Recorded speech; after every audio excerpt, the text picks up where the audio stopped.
Renungan firman Tuhan untuk kita hari ini tentang ketaatan mendatangkan berkat.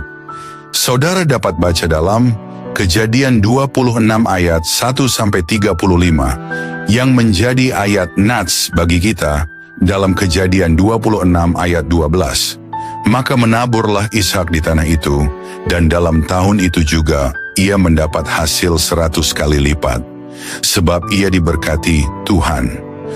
Berbicara tentang ketaatan mungkin adalah hal yang mudah, tapi untuk melakukan ketaatan adalah perkara yang sulit, apalagi taat ketika berada di situasi yang sulit atau tidak mendukung. Sesungguhnya setiap ketaatan selalu mendatangkan berkat, sebab Tuhan membalas setiap orang sesuai dengan perbuatannya. Terhadap orang yang setia engkau berlaku setia, terhadap orang yang tidak bercela engkau berlaku tidak bercela, terhadap orang yang suci engkau berlaku suci, tetapi terhadap orang yang bengkok engkau berlaku belat-belit. Mazmur 18 ayat 26-27. Ishak adalah salah satu contoh tokoh yang mengalami berkat Tuhan secara luar biasa karena taat melakukan apa yang Tuhan perintahkan meski dalam situasi yang tidak mendukung sekalipun. Ketika terjadi kelaparan hebat, Tuhan melarang Ishak untuk pergi ke Mesir, melainkan tinggal di Gerar, suatu tempat di Filistin.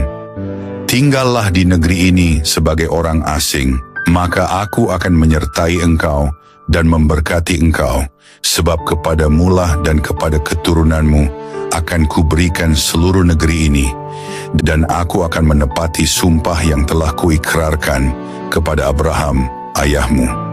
Dalam ayat 3, perintah Tuhan seringkali tidak masuk akal, karena itu banyak orang tidak mau taat, padahal Tuhan punya rencana yang indah bagi setiap orang yang mau taat kepadanya. Sebab rancanganku bukanlah rancanganmu, dan jalanmu bukanlah jalanku, demikianlah firman Tuhan. Seperti tingginya langit dari bumi, demikianlah tingginya jalanku dari jalanmu, dan rancanganku dari rancanganmu. Yesaya 55 ayat 8-9. Bukan perkara mudah untuk tinggal sebagai orang asing, namun Ishak memilih taat kepada kehendak Tuhan. Ia datang menghadap Abimelek, raja orang Filistin di Gerar, dan minta izin untuk tinggal di sana. Alkitab mencatat bahwa ayah Ishak, Abraham, juga pernah tinggal di Gerar dan menggali sejumlah sumur di sana, tapi sudah ditutup oleh orang-orang Filistin.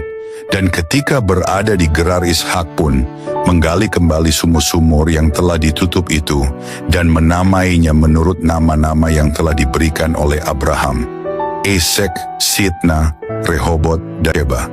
Inilah berkat bagi orang yang taat kepada Tuhan. Ishak menjadi kaya, bahkan kian lama kian kaya, sehingga ia menjadi sangat kaya.